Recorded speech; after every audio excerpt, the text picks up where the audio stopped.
자, 우리가 소유리문답 이제 73번 10계명 8계명으로 넘어왔습니다. 소유리문답 73번 여덟 번째 계명은 무엇입니까? 우리 오늘 더해서 한번 살펴보도록 할 텐데요.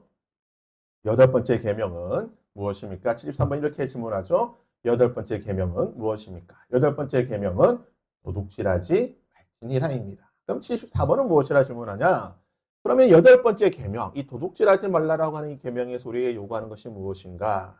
답은 이렇습니다. 우리 답을 한번 읽어볼까? 함께 읽습니다. 시작. 여덟 번째 계명에서 요구되는 것은 우리 자신과 다른 이들의 부와 외형적 재산을 합법적으로 마련하고 증진하라는 것입니다. 너무나 좋은 거죠. 돈입니다, 돈. 우리의 부, 우리의 재산, 재물을 어떻게 해요? 합법적으로. 이게 중요한 거예요. 성경적으로. 이제 합법적이라는 표현이 되어 있지만 성경적으로 마련하고 증진해라. 이게 여덟 번째 계명이에요. 그러면 여덟 번째 계명에서 금지되는 것이 무엇입니까? 함께 읽어보겠습니다. 75번 여덟 번째 계명에서 금지되는 것 시작. 우리 자신과 이웃의 부와 외형적 재산을 불이하게 방해하거나 방해하려는 그 어떤 것이든 금지되었습니다. 그러니까 우리가 물질, 재산, 부를 합법적으로 마련할 뿐만 아니라 누군가 우리 이웃, 뭐 우리 가족, 형제, 우리 주변의 이웃들이 어떤 재산을 형성함에 있어서 그것을 방해하는 또는 방해를 하려고 하는 어떠한 시도조차도 다 금지되어 있다는 거예요. 그래서 여덟 번째 계명은 이 재물에 대한 계명입니다. 단순히 도둑질하지 말라 이런 제가 계속 말씀드리죠. 우리가 십계명을 어떤 단순한 하나의 행동으로만 생각하게 되면 이게 어떻게 되냐면 율법주의가 되는 거예요. 도둑질 하지 말라니까 물건 훔치지 않는 것 그냥 이 행동만 생각하게 되면 이것이 율법주의적으로 우리가 해석하게 되고 우리의 삶이 그렇게 되지만 여덟 번째 계명이 우리에게 요구하는 것은 이러한 율법주의적인 것뿐만 아니라 우리의 재산을 불려나가는 것에 있어서 그리고 누군가가 재산을 형성함에 있어서 합법적으로 다른 말로 해서 성경적인 원리에 따라서 우리가 이것을 형성해 나가야 되는 것이고 우리가 형성한 이 재산에 대해서는 어떻게 해야 되느냐? 청직이다. 그래서 이제 신약 성경에서 예수님께서 이 청지기다운 삶에 대해서 말씀해 주시는데요. 이제 우리가 이 계명에 대해서 우리가 살펴볼 때 마지막에 예수님께서는 이 계명을 어떻게 해석하고 계시는가를 우리가 살펴보도록 하겠습니다. 그래서 이 오늘부터 시작해서 제가 지금 제 생각으로는 이제 4주 만에 끝낼 계획입니다. 제가 지금 계속 강의를 준비하고 있지만 4주 만에 이제 최대한 끝내보도록 하겠습니다. 뭐 안 끝내지면 어쩔 수 없고 한 주 정도 더 오버될 수 있겠지만 최대한 4주 정도로 끝내고 오늘은 이제 좀 개론적인 내용으로 우리 한번 살펴보고 이제 다음 주부터는 조금 더 이제 실제적인 측면에서 우리 한번 살펴보도록 할 텐데요. 우선 이 8계명과 관련해서 소유리문답, 대유리문답, 그리고 웨스터민스터 신앙고백서, 하이델베르그 신앙고백서, 벨직 신앙고백서, 도르트문서라든지 이런 소위 말하는 우리 장로교에서 고백하고 있는 여러 신앙고백서들에서 이 8계명을 해석할 때에 이 계명과 관련된 여러 성경들을 이제 주석으로 붙여놨습니다. 그래서 이 8계명과 관련된 이 주석 성경은 무엇인가 관련된 성경 구절들을 한번 몇 구절을 쫙 읽어볼 텐데요. 여러분께서 이 구절들 한번 들으실 때에 어떤 느낌이 나는지 어떤 생각이 드는지를 한번 여러분이 생각해 보시길 바랍니다. 창세기 30장 30절인데요. 내가 오기 전에는 외삼촌의 소유가 적더니 번성하여 때를 이루었으니 내 발이 이르는 곳마다 여호와께서 외삼촌에게 복을 주셨나이다. 그러나 나는 언제나 내 집을 세우리이까. 야곱의 말이죠. 디모데전서 5장 8절입니다. 누구든지 자기 친족, 특히 자기 가족을 돌보지 아니하면 믿음을 배반한 자요 불신자보다 더 악한 자니라. 이 성경 말씀도 우리의 신앙의 선조들은 8계명과 관련해서 해석하고 이해했다는 거예요. 레위기 25장 35절입니다. 내 형제가 가난하게 되어 빈손으로 내 곁에 있거든 너는 그를 도와 거류민이나 동고인처럼 그와 함께 생활하게 하되. 계속해서 신명기 22장 1절에서 4절까지인데요. 내 형제의 소나 양이 길 잃은 것을 보거든 못 본 채 하지 말고 너는 반드시 그것들을 끌어다가 내 형제에게 돌릴 것이요. 내 형제가 내게서 멀거나 또는 내가 그를 알지 못하거든 그 짐승을 네 집으로 끌고 가서 네 형제를 찾기까지 내게 두었다가 그에게 돌려줄지니 낙이라도 그리하고 의복이라도 그리하고 형제가 잃어버린 어떤 것이든 내가 없거든 다 그리하고 못 본 채 하지 말 것이며 내 형제의 낙이나 소가 길에 넘어진 것을 보거든 못 본 채 하지 말고 너는 반드시 형제를 도와 그것들을 일으킬지니라. 좀 이제 어떤 생각들이 드시는 여러분 마음속에 조금 하나의 어떤 공통적인 부분들이 아마 좀 떠오르실 거예요. 출애굽기 23장 4절과 5절입니다. 내가 만일 내 원수의 길 잃은 소나 나귀를 보거든 반드시 그 사람에게로 돌리지. 내가 만일 너를 미워하는 자의 나귀가 짐을 싣고 엎드려짐을 보거든 그것을 버려두지 말고 그것을 도와 그 짐을 풀일지니라. 창세기 47장 14절과 20절입니다. 요셉이 곡식을 팔아 애굽 땅과 가나안 땅에 있는 돈을 다 모두 거둬들이고 그 돈을 바로의 궁에 가져가니 그러므로 요셉이 애굽의 모든 토지를 다 사서 바로에게 바치니 애굽의 모든 사람들이 기근에 시달려 각기 토지를 팔았습니다. 땅이 바로의 소유가 되니라. 잠언 20장 17절입니다. 연락을 좋아하는 자는 가난하게 되고 술과 기름을 좋아하는 자는 부하게 되지 못하니라. 잠언 23장 20절과 21절입니다. 술을 즐겨하는 자들과 고기를 탐하는 자들과도 더불어 사귀지 말라. 술 취하고 음식을 탐하는 자는 가난하여질 것이요 잠자기를 즐거워하는 자는 헤어진 옷을 입을 것임이니라. 잠언 28장 19절입니다. 자기의 토지를 경작하는 자는 먹을 것이 많으려니와 방탕을 따르는 자는 궁핍함이 많으리라. 마지막으로 에베소서 4장 28절입니다. 도둑질하는 자는 다시 도둑질하지 말고 돌이켜 가난한 자에게 구제할 수 있도록 자기 손으로 수고하여 선한 일을 하라.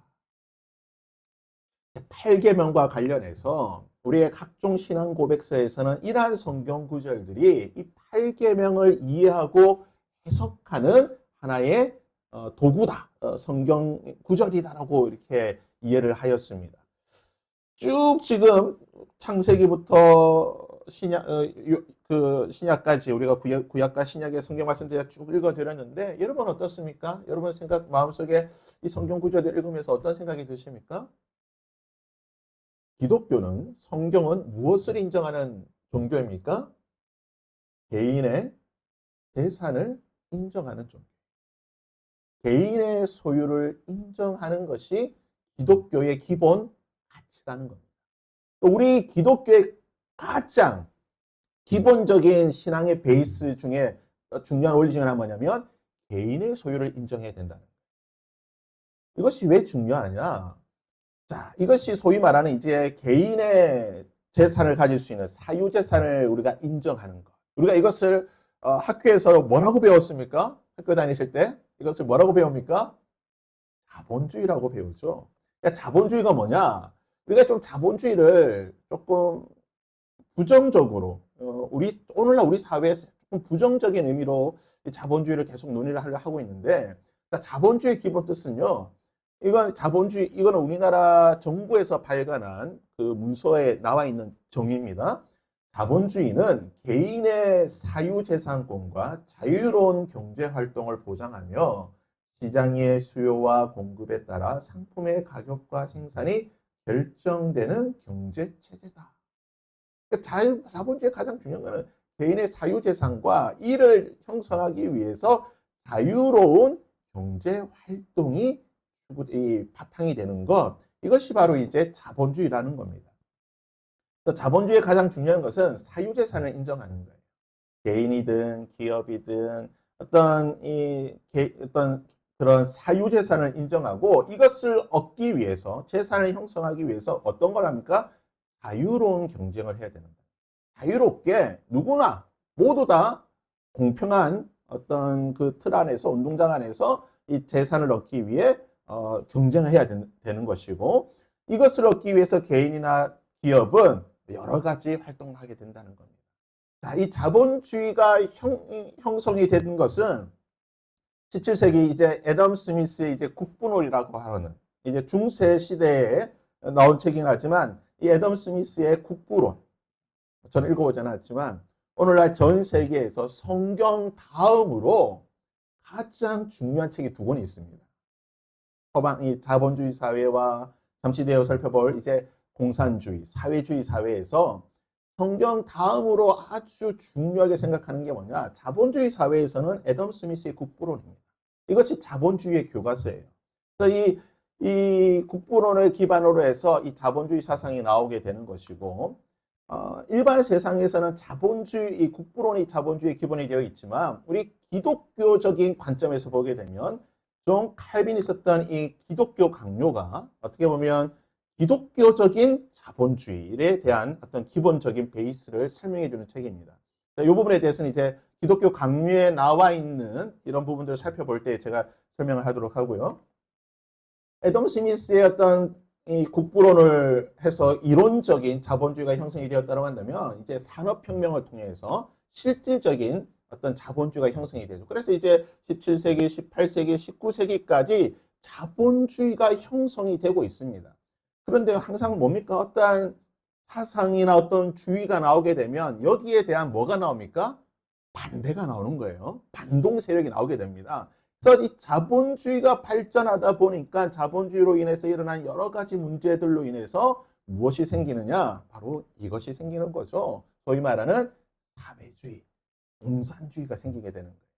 그래서 17세기에 자본주의가 생기면서 17, 18, 19세기까지 쭉 발전하다가 19세기 후반에 공산주의가 나오면서 자본주의와 공산주의가 충돌을 하게 되는 겁니다. 그럼 공산주의는 무엇이냐? 공산주의는 생산수단을 개인이 아닌 사회 전체가 공동으로 소유하고 관리하며 계급과 빈부격차가 없는 공평등한 사회를 만들고자 하는 정치, 경제 사상입니다. 그래서 궁극적으로는 국가나 화폐가 필요 없는 자유로운 공동체가 목표다.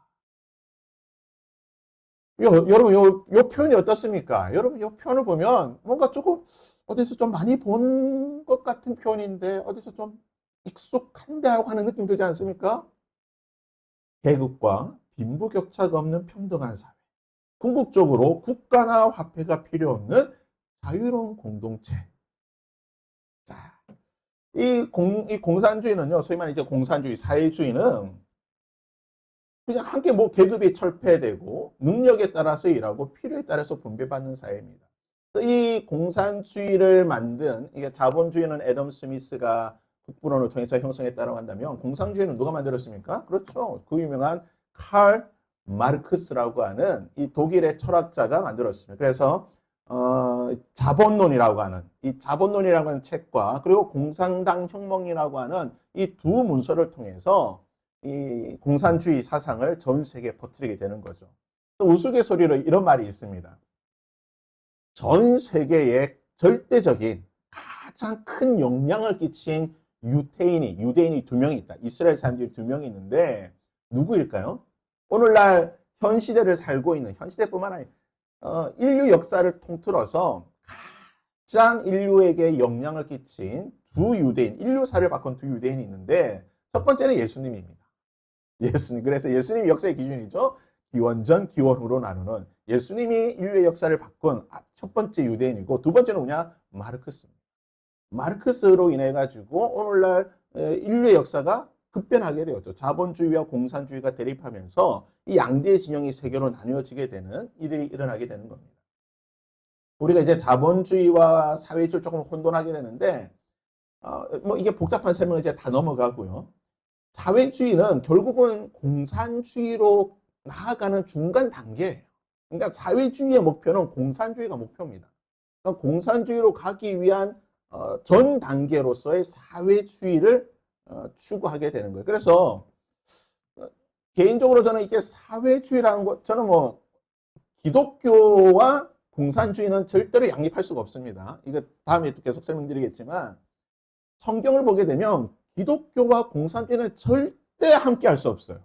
이거는 뭐 누가 봐도 다 동의할 수밖에 없는 기독교인이라고 하면 공산주의와 기독교는 양립할 수 없는데 마찬가지로 기독교와 사회주의도 상당히 양립하기 힘들어요. 왜냐하면 사회주의와 공산주의는 상당 부분 비슷하기 때문에 사회주의가 발달하게 되면 공산주의로 가기 때문에 기독교와 사회주의도 조금 양립하기 힘들어요. 그래서 사회주의 국가들, 소위 말하는 사회주의 국가들 또는 어떤 복지형 사회주의 국가들을 보게 되면 기독교가 굉장히 박해를 받거나 기독교가 굉장히 억압당하고 있는 또는 기독교를 굉장히 소외하거나 무시당하고 있는 그런 현상들을 보게 됩니다. 자, 그래서 사회주의는 복지형 사회주의로 가게 되면은 이제 소위 말하는 북유럽식의 사회주의가 되는 거고, 이제 공산주의로 가게 되면 뭐 러시아라든지 중국이라든지 이런 공산주의형 그런 사회주의가 되게 되는데요. 어쨌거나 이 공산주의, 사회주의는 자본론을 통해서 이 자본주의에 반대되는 개념이라고 보셔야 됩니다. 근데 제가 아까 여기서 지금 이 부분을 보겠습니다. 공산주의는 생산수단을 개인이 아닌 사회 전체가 공동으로 소유하고 관리하고 계급과 빈부격차가 없는 평등한 사회를 만드는 것이 이제 공산주의 목표고, 또 궁극적으로 국가나 화폐가 필요 없는 자유로운 공동체를 만드는 것이 공산주의의 목표예요. 근데 이것이 가장 원초적인, 그러니까 원시적인 초기의 모습이 성경에 기록이 되어 있다라고 공산주의자들은 생각합니다. 성경 어디에 이 모습이 기록되어 있습니까? 성경 어디에? 그렇죠. 초대교회. 초대교회의 모습이 이 소위 말하는 이 공산주의자들 또는 사회주의자들은 한 가지 아셔야 되는 게 마르크스가 누구의 아들인지 아십니까? 누구의 아들, 자본가의 아들이긴 하지만 마르크스가 유대인이었는데요. 유대인으로 있다가 개종을 합니다. 유대교에서 개종을 해요. 살기 위해서 개종을 하는데 뭐로 개종하냐? 루터교, 개신교로 개종합니다. 그래서 마르크스는 성경에 대해서 빠삭한 사람이에요. 구약 성경과 신약 성경에 대해서 아주 빠삭합니다. 성경을 읽다 보니까 공산주의에 자기의 어떤 그런 공산주의 사상의 원형이 나오는 거예요. 그게 어디냐면 초대교회. 또 공산주의자들, 사회주의자들은 초대교회가 공산주의의 원형이다. 그래서 원시 공산주의의 초기 모습이 초대교회에 있다라고 말합니다. 원시 공산주의는 뭐냐? 인류 역사상 문자가 생겨나기 전에, 그러니까 우리가 소위 말하는 계몽되기 전에 수렵과 채취를 하던 들에 뛰어다니면서 사냥하고 이렇게 뭐 주워 먹던 그 시절에는 원시 공산주의였다는 거예요. 계급도 필요 없고 그냥 서로 다 한 마리 잡으면 서로 나눠 먹는 그런 사회였다. 그래서 개인이 사유 재산을 가지지 않고 사냥이나 채집을 얻은 모든 물건을 집단에서 똑같이 나누던 이런 원시 공산주의 모습들이 초기 인류의 시작과 함께 나타났다고 말해요. 그런데 성경을 보게 되면요, 전혀 다른 모습이 나옵니다. 창세기 4장을 보면요, 아주 재밌는 표현이 등장해요. 창세기 4장 2절입니다. 그가 또 가인의 아우 아벨을 낳았는데 아벨은 양치는 자였고 가인은 농사하는 자였습니다. 이미 아담의 아들이었던 가인과 아벨이 각각 무엇을 했습니까? 양을 치고 농사를 지었던 사람. 무슨 말입니까? 각자의 소유를 가지고 살아갔던 사람이다. 아벨은 양을 치면서 양의 소유를 가졌던 사람이고, 가인은 농사를 지으면서 이 농산물로 자신의 소유를 삼았던 사람이에요. 그러니까 창세기 4장에서 이미 뭐가 나옵니까? 사유재산이 나와요. 그러니까 성경은 처음 시작부터 뭘 말합니까? 자본주의라고 표현하니까 좀 그렇지만 개인의 재산의 소유를 말하고 있습니다. 창세기 4장에서부터. 그리고 계속해서 창세기 4장 14절에 보시면 가인이 아벨을 죽이고 난 뒤에 뭐라고 말하냐면 주께서 오늘 이 지면에서 나를 쫓아내시온즉 내가 주의 낯을 배우지 못하리니 내가 땅에서 피하며 유리하는 자 내가 땅을 또 돌아다닐 것인데 나를 만나는 자마다 나를 죽이겠나이다. 그러니까 이미 땅 곳곳에 이 공동체가 형성이 되어 있으면서 각각의 공동체에서 각자의 소유를 가지면서 살아가고 있는 소위 말하는 어떤 아주 기초 뭐랄까 원시적인 자본주의의 사회가 이미 형성이 되어 있다고 하는 것이 창세기 4장에 기록이 되어 있는 겁니다. 창세기 4장 17절에 뭐라고 하니까 가인이 성을 쌓았다. 나의 성을 쌓고 나의 공동체를 이루면서 이곳에서 나의 소유를 가지고 살아가는 이러한 모습들이 이미 있었다는 거예요. 그러니까 성경은 그래서 성경이 기독교와 공산주의는 양립할 수가 없어요. 왜냐하면 성경은 창세기 때부터 이미 개인의 재산과 개인의 소유에 대해서 말하고 있고 계속해서 하나님께서 아브라함과 이삭과 야곱에게 복을 주실 때 무슨 복을 주십니까? 개인의 소유에 대한 복을 주시는 거예요. 공동체의 소유에 대한 복을 주시는 거예요. 그러니까 기독교는 계속해서 개인의 소유, 개인의 어떤 물질적인 것에 대해서 긍정적이고 인정하는 이야기를 계속하고 있습니다. 그런데 왜 공산주의자들이 아니 성경에 보니까 공산주의 원형이 있더라. 우리가 말하고 있는 니꺼 내 것도 없고 함께 다 가지고 있는 그 모습이 있더라. 초대교회에서 모습이 말하는 거예요. 초대교회 예루살렘 초대교회는 성도들이 각 자기 재산을 팔아 가난한 사람들에게 나누어 주고 모든 물건을 서로 통용하며 함께 생활했다. 그래서 일부 공산주의자들, 일부 사회주의 학자들은 봐라 성경에 원시 공산주의가 있지 않느냐라고 이야기하는데요. 사도행전 2장 보시면요. 믿는 사람이 다 함께해서 모든 물건을 서로 통용하고 그런 것 같아요. 그렇죠? 또 재산과 소유를 팔아 각 사람의 필요에 따라 나누어주고 딱 공산주의죠. 그렇죠? 딱 공산주의입니다. 이것만 보면 딱 공산주의예요. 사도행전 4장 34, 30절 그 중에 가난한 사람이 없으니 이는 밭과 집 있는 자는 팔아 급한 것에 값을 가져다가 사도의 발 앞에 두매 그들이 각 사람의 필요에 따라 나누어 줍니다. 얼마나 좋습니까? 이거 공산주의 아닙니까? 공산주의. 그러니까 공산주의자 이걸 말하는 거예요. 이런 사회를 추구하는 거예요. 근데 성경에서 말하는 초대교회 때 보였던 이 모습은 공산주의자들이 말하고 있는 질적으로 다른 거죠. 왜 그러냐? 공통점은 있습니다. 네 것과 내 것을 구별하지 않고 필요에 따라서 나눠줬다는 그런 부분이라든지 가난한 이들이 없도록 공동체 내부에서 서로의 삶을 책임지고 있는 이런 모습들은 공산주의가 추구하는 그런 모습과 비슷하지만 하나 근본적인 차이가 있습니다. 뭡니까? 공산주의는요. 강제성을 가지죠. 공산주의는 혁명이라는 것을 통해 가지고 소위 말하는 플로레타리아의 혁명을 통해 가지고 강제로 빼앗습니다. 돈 있는 사람들 그 강제로 빼앗아 가지고 그것을 가난한 자들에게 나누어줘서 평등한 것을 이루기 위해서 폭력이라고 하는 것을 사용하게 되지만 초대교회는 그렇지 않죠. 뭡니까? 신앙과 사랑의 바탕에 둔 자발적인 그러니까 자원해서 이것을 함께 나누고 섬겼다는 거예요. 그 사유재산은 초대교회 때도 물론 이거 다 각자의 필요를 가져가긴 했지만 사유재산을 여전히 인정하였습니다. 어디서 나오냐면 사도행전 5장에 보시면 이제 아나니아가 빌립이 그 바나바가 이렇게 밭을 파는 거 보고 사람들이 와 바나바 이렇게 칭찬하는 거 보고 부러워가지고 자기도 이제 밭을 팔아서 이게 바치지 않습니까? 그때 베드로가 뭐라고 말하냐면 팔기 전에도 내 땅이었고 판 후에도 내 마음대로 할 수 있었는데 무슨 말입니까? 여전히 초대교회 내에 함께 물건을 통용하긴 하였지만 그럼에도 불구하고 여전히 개인의 소유와 재산을 인정하고 있었다는 거예요. 존중히 여겨줬다는 거예요.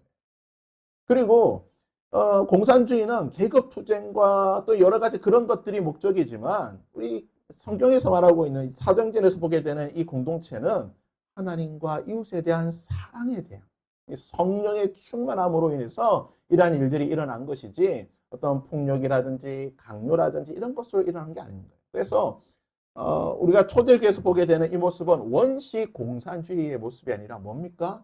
하나님의 은혜의 공동체의 모습입니다. 하나님의 은혜 공동체의 모습이 이러한 모습인 거지 이걸 공산주의로 오해해서는 안 된다는 거죠.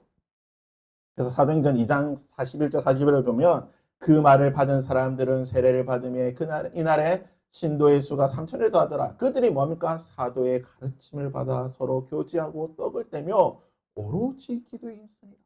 그러한 것들이 어떤 경제 활동을 함을 통해 가지고 함께 교제하면서 어떤 신앙의 삶을 위해서 그러한 것들을 이루어 나갔다는 거예요. 그래 날마다 마음을 같이하며 성전에 모이기를 힘쓰고 하나님을 찬미하고 기쁨과 순전한 마음으로 음식을 먹고 이로 말미암아 온 백성에게 칭송을 받으니 이게 중요한 겁니다. 온 백성에게 칭송을 받으니 주께서 구원받는 사람을 날마다 더하게 하시니. 이것이 참된 어떻게 보면 신앙의 공동체, 은혜의 공동체, 네 것 내 것 없는 그 은혜의 공동체 모습이라고 볼 수 있는 거예요. 사람들에게 칭송을 받고 이로 말미암아 구원받는 사람들이 더해질 수 있는. 참 쉽지는 않겠죠. 오늘날 이러한 일이 일어날 수 있겠습니까? 저는 뭐 거의 힘들지 않나라고 생각이 되는데요. 뭐 그렇지만 이제 성경에서 보게 되는 모습입니다. 그런데 이거는 우리 기독교만 이런 게 아니에요. 우리가 착각하는 게 뭐냐면 우리 예수 믿는 사람들만 우리가 이렇게 참 초대교회 때처럼 네 것 내 것 없이 나눠주고 서로 사랑해서 나눠주고 이렇게 생각한다고 생각하는데요. 우리 기독교만 그런 게 아닙니다. 대표적으로 우리 기독교보다 오늘날 현 시대에 우리 기독교보다 더 성경적인 이러한 삶을 사는 사람들이 있어요. 누구냐면 인도에 가면요. 시크교라는 종교가 있습니다. 시크교라고 하는 종교가 있는데 이 시크교는 인도가 그 힌두교잖아요. 그 다신론을 섬기는 사회입니다. 근데 이 시크교는 다신론의 이 인도에서 유일신을 섬기는 종교예요. 유일신을 섬기고 함께 공동체를 이루어 가는 그러한 이 종교 집단인데 여기서 중요한 게 뭐냐면 이들은 지금 보이는 사원입니다. 여기가 사원인데 이 사원에서는요 모든 사람이 돈이 있든 돈이 없든 이 사원에서는 무조건 다 공짜로 밥을 먹고 공짜로 잠을 잘 수가 있습니다. 기간은 언제까지요? 기간 제한 없어요. 하루든 죽을 때까지든 기간 제한 없이 자기가 있고 싶은 만큼 이 사원에서는 다 공짜로 먹고 잘 수가 있습니다. 유튜브에 보시면 이 시크교 사원에 가서 한국 유튜버들이 가서 이렇게 공짜로 밥 먹고 하는 거 나오거든요. 몇천 명, 만 명이 넘는 사람들이 이곳에서 하루에 밥을 먹고 하는데도 지금까지 단 한 번도 놀라운 사실은요. 지금까지 단 한 끼도 밥을 건너뛴 적이 없대요. 놀랍지 않습니까? 교회가 아닙니다. 시크교라고 하는 소위 말하는 우리 불신 종교예요. 이런 시스템을 운영해 나가기 위해서 뭘 하냐면 신도들이 자발적으로 헌금을 한대요.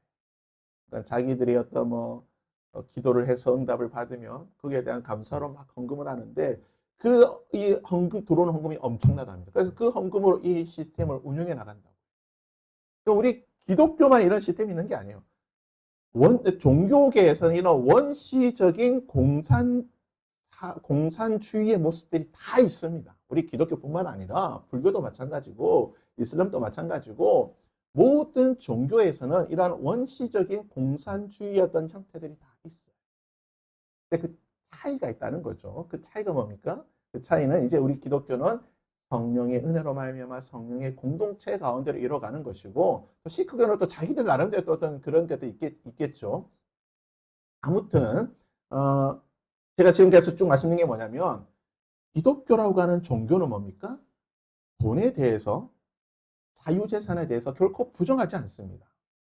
물론 우리가 돈에 대해서 어떤 가치를 가지고 판단을 해야 되는지에 대해서는 쭉 다뤄보긴 하겠지만 그 돈에 대해서 부정적으로 이야기하지 않습니다.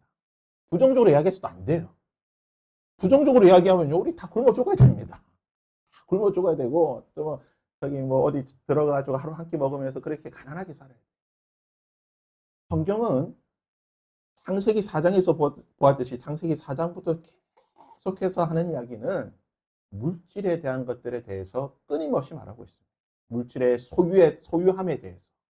그 물질의 소유함을 통해서 하나님의 은혜를 경험할 수 있고 때로는 그 물질의 소유함을 통해서 하나님의 심판이 임하기도 하는 것이고 이 물질의 소유에 대해서 성경은 끊임없이 말하고 있다는 사실을 우리가 반드시 기억해야 되는 것이고 그래서 우리가 이것을 이제 어떠한 관점에서 이해하고 해석을 해야 되는가 이제 이 부분에 대해서는 쭉 살펴보도록 할 텐데요. 그래서 오늘날 시대는 어떤 시대입니까? 돈이 만물의 척도인 시대가 되었습니다. 참 안타까운 시대죠. 돈이 모든 것의 기준입니다. 자본주의 사회에서는 어쩔 수 없는 거죠. 돈이 모든 만물의 기준이 된 시대가 되었고 돈이 최고의 가치인 시대가 되었습니다. 그래서 모든 사람들이 다 돈을 추구하는 시대가 되었고 제가 오늘 이 설교 이걸 준비하면서 정말 가슴 아픈 영상을 하나 봤는데 정말 이런 제가 보기엔 사기꾼 같은데 유튜버 중에 어떤 목사라고 하는데요. 목사인지 아닌지 모르겠지만 목사 가운을 입고 있더라고요. 목사 가운을 입고 이 성도 자기가 이제 라이브를 해요. 라이브 방송을 하면 이게 시청자가 헌금을 하잖아요. 그러면 이제 사도신경 한번 암송해 주는데 10,000원. 주기도문 암송해 주는데 10,000원. CCM 찬송가 불러주는데 20,000원. 뭐 축도해 주는데 얼마. 이거 하고 있더라니까 이거를. 근데 목사인지 아닌지 모르겠어요. 목사 가운 입고 이제 한데 저번에 목사는 아닌 것 같은데 전혀 목사라는 이름을 달고 그런 것들하고 이제 사람들이 거기서 그걸 이제 소위 말하는 이제 슈퍼챗이죠. 하는 거예요. 돈을 보내는 거예요. 돈 보내니까 뭐 할렐루야 하면서 주기도문 암송해주고 이것을 하고 있다는 거예요. 돈이 얼마나 지금 이 땅 가운데에 이 사람들 마음 가운데 종교계 가운데에 이 돈이라고 하는 것이 최고의 가치가 되고 있다는 것을 보게 됩니다. 그래서 우리가 뭐 영끌, 비투라고 하는 이 단어가 더 이상 우리가 낯선 단어가 아니죠. 교회 안에서도 마찬가지고 교회 밖에도 마찬가지고 어떻게 보면요. 영끌, 비투의 시초는 교회입니다. 이게 무슨 말입니까? 목사님 얘기하겠죠? 목사들이 이거 시초입니다. 목사님들이 교회를 건축할 때에 보시면 대부분 뭘 합니까? 다 영끌과 비투입니다. 목사님들은. 지금 서울에 여기 어디죠? 신도림 쪽인가요? 그쪽에 가면 유명한 교회가 하나 있습니다. 신도림이니까 무슨 교회인지 아시겠죠? 굉장히 유명한 교회가 있습니다. 그 교회도 좀 큰 교회였는데 교회 건축을 할 때 250억짜리 건축을 시작했대요. 교회 건축을 할 원래 계획이 250억이니까 그 성도의 수가 뭐 그 250억을 감당할 수 있는 숫자가 됐기 때문에 했겠죠. 공사를 하면서 2배가 늘어난 거예요. 500억이 된 거예요. 문제는 뭐냐면 이걸 성도들에게 알리지 않은 거예요. 목사가 마음대로 500억을 늘려버린 거예요. 자기가 하고 싶다. 원래 계획에서 원래는 이렇게 영상 이렇게 해야 되는데 안에 있는 재료 더 좋은 거 놓고 해가지고 공사비를 2배를 늘려버린 거예요. 이 영끌 비트는요, 목사님들이 아주 잘합니다. 돈은 없지만 그냥 막 하는 목사님들 엄청 많아요. 한때 그래서 이런 말이 있었죠. 우리나라의 복부인과 목사가 가는 곳은 다 땅값이 오른다. 그런 말이 있었습니다. 진짜예요. 강남에 요지에 뭐가 있습니까? 교회들 다 있잖아요. 그래서 제가 지금 우스갯소리긴 하긴 하지만 오늘날 교회들이 과도하게 이러한 부분들을 너무 많이 하고 있다. 무리해서 교회를 건축하고 여러 가지 재정들을 막 하는 부분들을 보게 됩니다. 참 이게 좀 안타까운 부분인데요. 성경 뭐라고 말합니까? 성경 예수님께서 말씀하시기를 내가 하나님이냐 만물이냐 하나님이냐 재물이냐 라고 해서 끊임없이 성경을 우리에게 예수님께서 우리에게 말씀하고 계시고 요구하고 계시다는 거예요. 그래서 우리가 재물을 다스릴 것인가 재물의 다스림을 받을 것인가 참 중요합니다. 우리가 재물을 다스리는 자가 돼야지 재물의 다스림을 받은 자가 돼서는 안 돼요. 재물을 다스려야 되는 것인데 그래서 성경은 우리가 재물을 다스리는 자가 되기 위해서는 어떻게 해야 되느냐 우리는 청지기의 삶을 살아야 되고 나그네 인생이 살아야 된다. 청지기와 나그네의 인생인 것을 알게 되면 우리는 재물의 다스림을 받는 것이 아니라 재물을 다스리는 삶을 살 수 있게 된다라고 볼 수가 있는 겁니다. 또 오늘 이제 우리 좀 개론적으로 이야기를 말씀드렸고 그래서 성경은 이 개인의 소유에 대해서 재물에 대해서 끊임없이 쭉 이야기하고 있다는 사실을 우리가 기억을 하고 다음 주부터는 이제 기독교 강요에 나와 있는 부분과 그리고 이제 가난과 부요에 대해서 또한 탐욕에 대해서 그리고 이제 청부론과 청빈론에 대해서 그리고 마지막으로 예수님께서 말씀하신 이 8계명을 예수님께서 어떻게 해석하고 계시는가 이 부분에 대해서 우리가 한 달 정도 이렇게 쭉 한번 살펴보도록 하겠습니다. 그래서 우리가 이 8계명을 통해서 좀 오늘날 우리가 재정에 대해서, 이 재물에 대해서 좀 더 성경적인 어떤 그런 가치관을 좀 확립하고, 그리고 그런 바른 가치관 위에서 우리가 이것을 추구할 수 있는, 재물을 추구할 수 있는, 재정을 추구할 수 있는 그러한 삶을 살 수 있기를 바랍니다.